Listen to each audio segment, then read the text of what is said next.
Hello and welcome to our tutorial on the H2 audio recorder. This neat little piece of equipment features 4-channel surround sound and high-quality audio formats. Let me get started by starting along the bottom. Where it says SD, this is where your SD card is plugged in. It's right there. You press on it, it ejects out. You can remove it, put it back in, and then just shut the lid. If you're too forceful with that lid, sometimes the little end can break off. On the bottom is the attachment for your tripod, and it should be able to fit any size tripod. On the side here, there is an attachment for the USB cable. If you don't want to eject the SD card or you don't have a port on your computer, you can always plug it in through the USB channel. You have a line in button and an external microphone in button or jack. This, where it says mic gain, this is an important button. This adjusts for the levels, recording levels of the voices, depending on the size room that you're in. If you're in a small office or in a small intimate atmosphere, everybody's close in to one another, you can set it on low. If you're going to be in an auditorium or a very large room, a conference room perhaps, or a classroom, you'd want to set it to high. If you're just not sure, you can set it to medium. And there's some settings on the front we'll go through in a minute where we can make some minor adjustments up or down on the sound of one's voice and the recording levels. Of course, the top just shows you what's left and right and front and rear.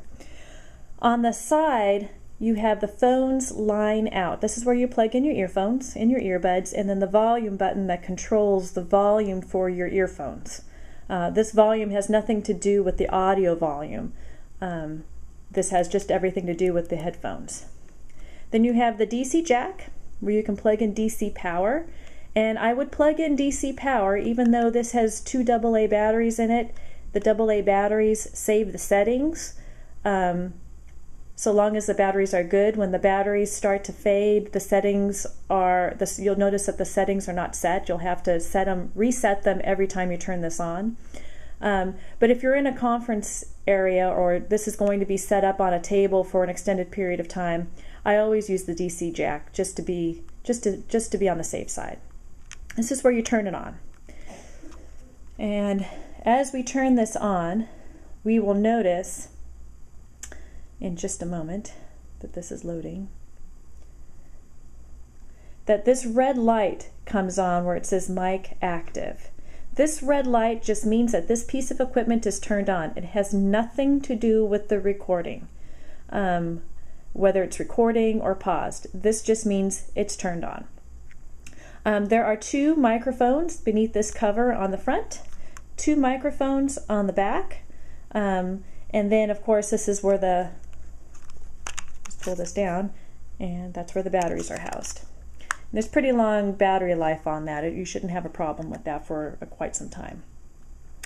Then looking at the front of this screen, you've got the screen here, and you've got some different buttons. Where it says 0000, this is the time of recording. This is how long you're recording for. This MP3, this is just the file name. It has nothing to do with anything in particular except just the name of the file. And it defaults STE 001, 2, 3, 4, depending on how many tracks are recorded on your recorder. Then there's this L and R. This is your left and right vocal channels. And this is where I was saying that you can adjust the audio volume. And we'll get to that in just a moment. Then this where it says front, surround 2-channel, surround 4-channel, and rear. These buttons and then the little arrows right here, all these arrows do is control the front, surround, and rear channel buttons. They don't control anything else on this piece of equipment. If you are recording in a small room and it's just you recording a narrative, you can use the front 90 degree. That means that only these 2 speakers in the front are recording. The 2-channel surround sound, you want to advance it by pressing that button, will record one microphone in the front and one microphone in the back to give you 2-channel surround sound. 4-channel surround sound is the 2 microphones in the front and the 2 microphones in the back that are recording. And of course the rear is only when it's recording in the back. So if you're sitting on the screen side of the recorder and you're recording, and all you're doing is recording everybody that's sitting in front of you, you record the rear. But for the most part, you'll probably most likely be using either the front channel or the surround 4-channel settings. Okay, now to get to where we want to get to format this disc. We're going to format this disc because it's a brand new disc. So anytime that you have a new disc, you want to make sure that it's formatted correctly. Otherwise, the audio may not record reliably. To advance the screen up or down the channels, you use the rewind button or the forward button here. So we want to forward this all the way down to where it says SD card. And it's right at the end. So we have SD card selected. We hit the red record button to actually select it. We don't want to see how much time is remaining on the card. That will change depending on the recording quality settings. What we want to do is we want to format. So we press this button, then we hit record, and we want to say yes, and then we hit this button again. Again, you only format the card when it's a brand new card. If you format it and there's audio on it that you have not saved, you will lose it all. This pretty much erases the disc and formats it in a way that it's prepared for recording the audio. So now it's complete. We want to go back to menu. Now we want to set the record mode. This recorder will be set at the normal record mode where we normally want to record.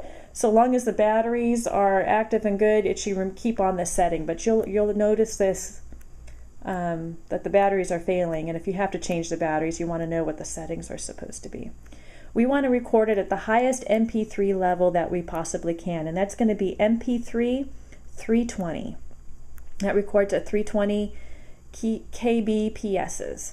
So we've selected 320 kbps.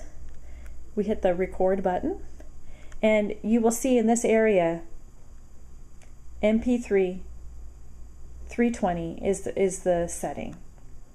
There's lots of other settings that are in here, but for the most part we really don't need them for what we're going to be using this recorder for.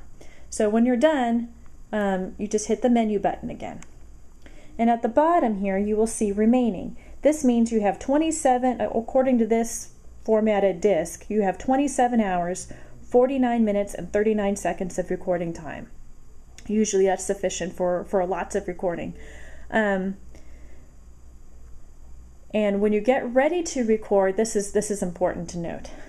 You hit this record button, and you will see this red play record light blinking. When it is blinking, it is on pause. You will also notice up here in the corner it's got the 2 lines in record. That means it's on pause. You have to hit the recording button twice in order to record and once to stop. But we're going to look at this the recording levels. As I'm talking, my voice is very soft. So your normal range as you're talking should be between -24 and -12 decibels. So my voice is fairly soft. So I advance the audio record level buttons by pressing the fast forward button to increase the recording level, or decrease it on the recording level. When you were on the side here doing the mic low gain, the low, medium, high mic gain, it presets up this particular area. So if you happen to have it set on the wrong setting and you look at this area, you can adjust it, manually adjust it. This just helps you without having to do so much manual adjustment. So my voice is soft, so I'll have to use this, advance the record levels. Your voice might be lower or louder than mine, or based on the room setting that you're in and the background noise that might be in, you might need to adjust this recording level.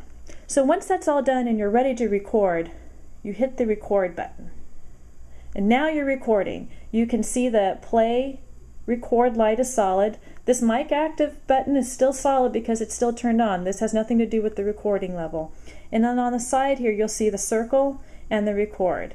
This line up here shows you how much time you're recording and the file name of what you're recording. When you are ready to stop, you hit the record button and it stops and finalizes how much you recorded. Now, if you're stopping, it'll say stop right here. When you get ready to record again, if you're recording a narrative and you need to stop and take a break and then start up again, you hit the record button, that's paused. It does not record the minute you press that record button. You have to hit it 2 times. Now you're recording. When you're ready to stop, you hit the stop record button. And once you're done, that's it. That's all you have to do. You turn it off. It'll say goodbye, see you soon. Now you can eject the card and put it in your computer and record it, listen to it, edit it, do whatever, pull the files off, do whatever you need to do with it, then put it back in, and then you can turn it on. If you pull it out while it's still on, it doesn't seem to like you very much when it does that. Sometimes the disc doesn't finalize all the way.